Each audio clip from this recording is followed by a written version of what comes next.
This will not be a full in-depth timeline of all the events that happened in the galaxy over the millennia. This timeline starts off in the far out past. The Old Ones appeared in the galaxy, started to seed life on different planets, and the Necrontyr appeared. The Necrontyr engaged in civil war amongst themselves until they decided to go to war against the Old Ones. The Necrontyr did this because the Old Ones will not give the Necrontyr a way to live longer. Because the Necrontyr have very short lifespans because of their star. The war did not go well for the Necrontyr. They got pushed back into their home system. The Necrontyr found a Catan feeding upon their own star. The Catans are said to be the first beings that come into existence in the galaxy, and they are made of pure energy, and they eat stars. The Necrontyrs made bodies for the Catan. The Catan was not done with the Necrontyrs. The Catan wanted to eat the souls of the Necrontyr. So the Necrontyr, known as the Deceiver, tricked the Necrontyr into the same bodies as the Catan, but smaller, and the Catan ate the souls of the Necrontyr. This was the end of the Necrontyr and the birth of the Necrons. The War in Heaven was a war between the newly birthed Necrons and the Catan and the Old Ones.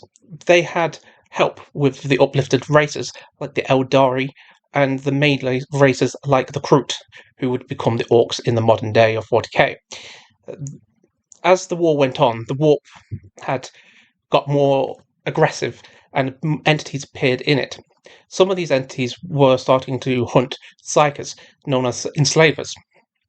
The Old Ones tried to defeat the last remaining stronghold, but the enslavers appeared to kill the Old Ones in the said stronghold. The war became more aggressive and violent as it went on.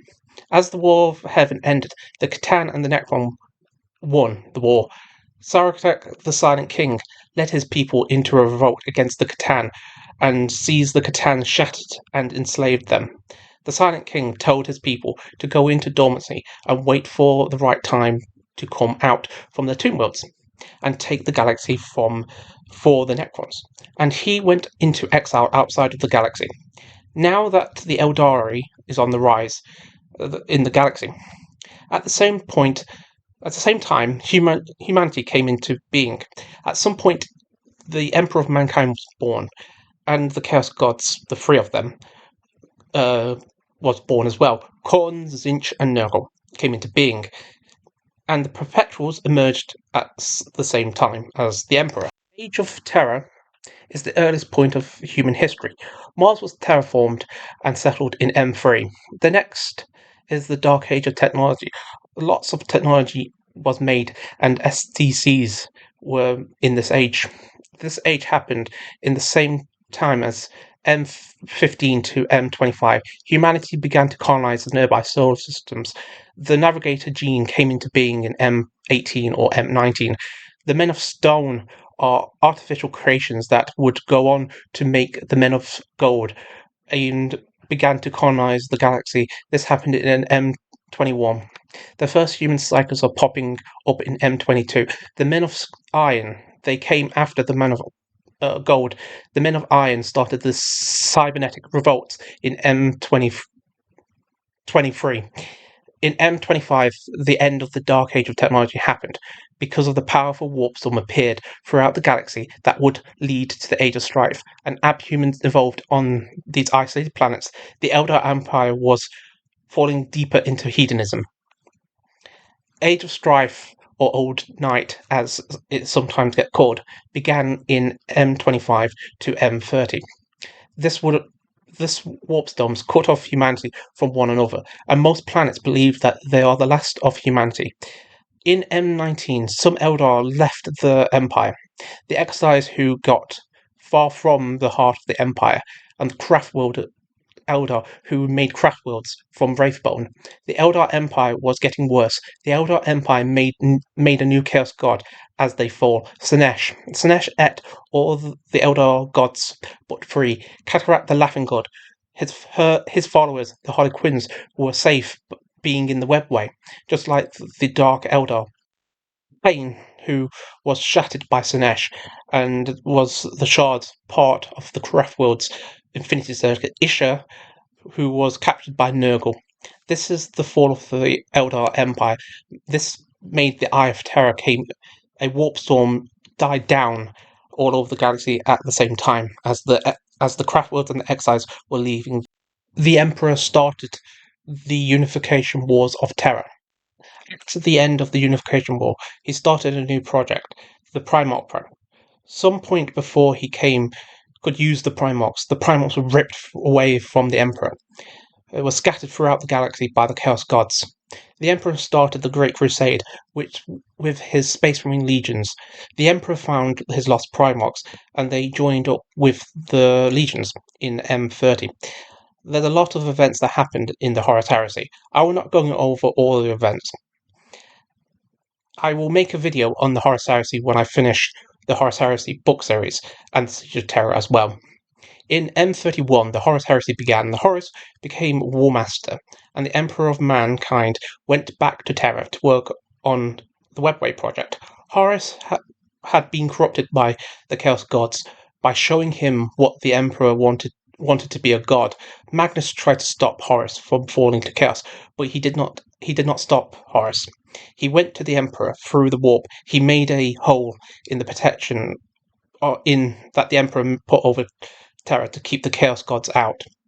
This hole allowed the Chaos Gods in.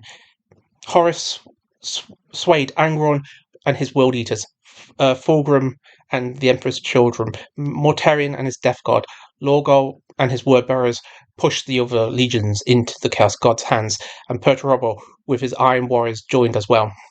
The Night Lords and Cameron Kurz joined with the traitors, but Horus did not need to ask him to join, for the Night Lords were traitors before the Horus Heresy began.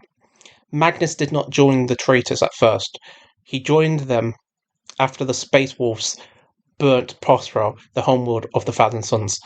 The Battle of Isfahan III happened in 005 to 006.31. The traitors' legions got rid of the loyalist Space Marines in their legions. At the same time of Battle of Isfahan III, Mars was having a civil war. Just like the Space Marines, some of the Mechanicum joined Horus. These members of the Mechanicum became the Dark Mechanicum.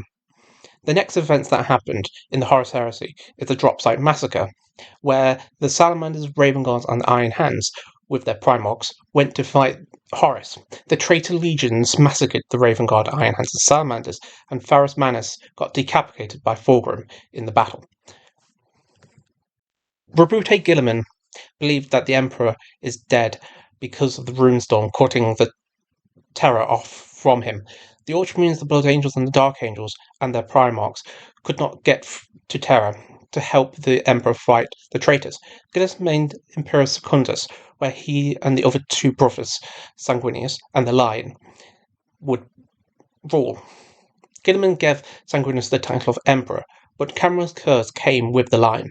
Lion did not know that Cameron's curse was with him. Cameron went on to killing people of Ultramar. The Lion stopped him, and Sanguinius found out that the Emperor is still alive because Kurz, who had visions, known of his death, and it did not change. The traitors got to the Soul System, and so wanted to go to Terra, but Rogel Dawn, who was pulled back first, made 5 Seers of Protection of Terra. During the Solar War, Rogel Dawn killed Alpharius at Pluto, but the Protections did not stop the traitors from getting to Terra and starting the Siege of Terra. This did not help in the Siege of Terra. The Word Bearers and Perturabo left the siege. The forces that he was trying to tell would not listen to him, and Horus decided to put Mortarion in charge of the siege when Perturabo is a siege master.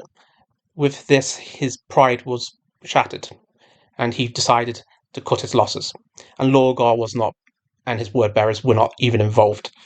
At the end of the Siege of Terra, the Emperor fought with Horus aboard his flagship. The Emperor would kill Horus, and Horus would mortally wound the Emperor, and he would be put upon the Golden Throne.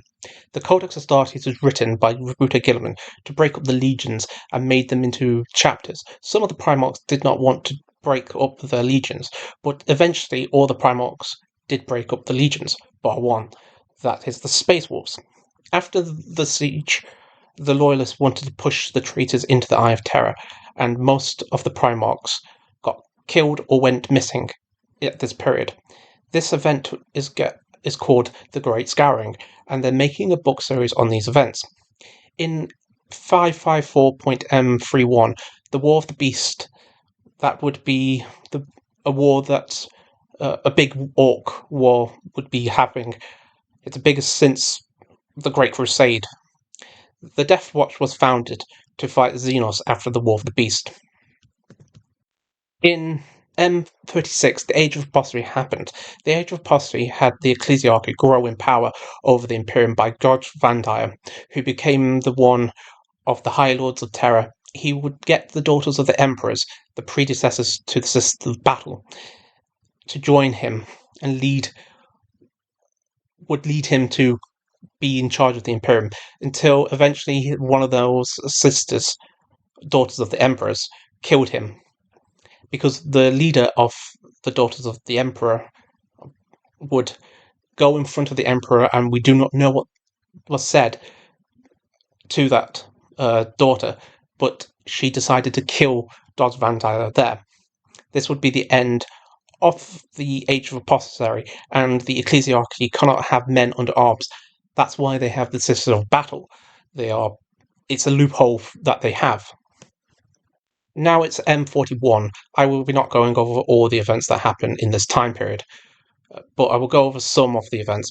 The Tyranids came into the galaxy in 745.M41. This will become known as the First Tyranid War. The Tyranids went to Macragge, and the first High Fleet is Behemoth. This would actually allow the Tau to actually survive the war against the Imperium, because at the same time they were having the war with the Imperium because they made first contact with them. This was actually the second sphere of expansion. The second Tyranid War happened in 990 to 993.M4. The High Fleet is Kraken. The third Tyranid War happened in 997.M41, and it was Leviathan. And the one of the notable battle in this war was the destruction of Baal. This has hit the Blood Angels homeward and re-savaged them to the point where if Roboute Guilliman did not come and give them reinforcements, namely the Primaris, they would be wiped out. And we are in the fourth Tyrannic War now, and it's the same High Fleet, but it's coming from underneath the galactic plane. The Necrons started to wake up and fight the invaders upon the homeworld of the Tomb Worlds. The Necrons happened in 897.41, and that's when it first started happening. It could have happened prior. Some Necrons could have been woke up earlier, because we know Trizon was gathering his objects. We know he has Thunder Warriors, so he should be woke up a bit early, but the majority of them woke up in M41. And the Silent King came back into the galaxy as well. The planet of Armageddon had 3 wars. The first war of Armageddon happened in 44.M41. Angron came to the planet, and Demons of Khorne as well. With this enemy, the Grey Knights and Space Wolves fought the Khornate forces. After the war, the Grey Knights wanted to kill all the people on the planet. That saw the Demon Prince Angron. The Space Wolves not happy with this because they fought to protect the people, went to war with them.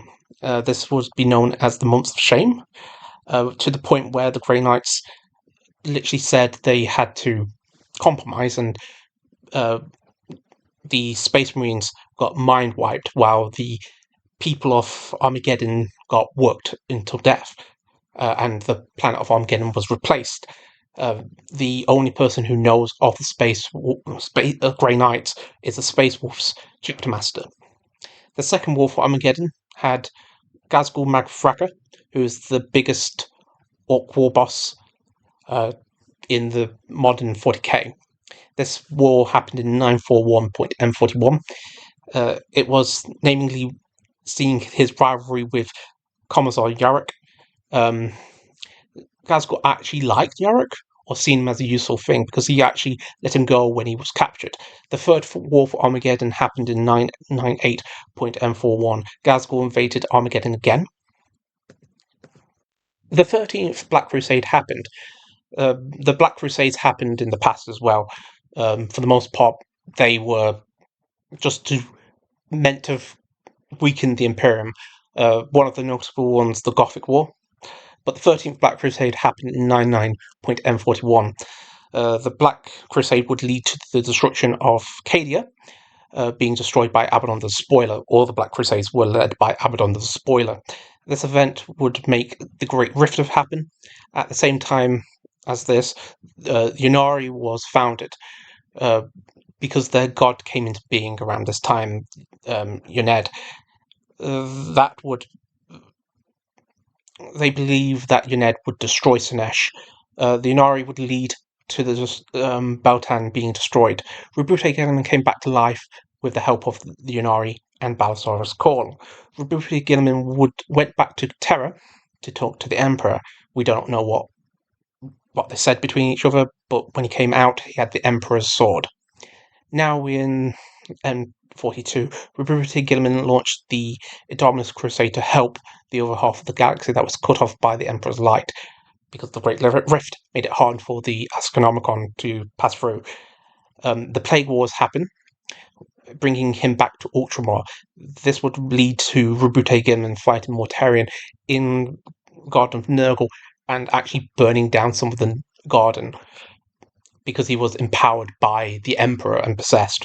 The Arx of Omen campaign happened, where Abaddon and Vashtor the Artiphane, who is a demon that does not lie, it seems so, to find the key to unlock something. It would end with the Lion coming back to the Imperium, or as we kind of know, re-emerging and coming into the forefront, because he was actually active still beforehand. Because he was not sitting around, he was actually gathering the fallen and forgiving them. And now we're actually up to Roberto Gilliman telling Typhus to reclaim the 500 worlds of Ultramar, basically making Ultramar, that was of old, back again.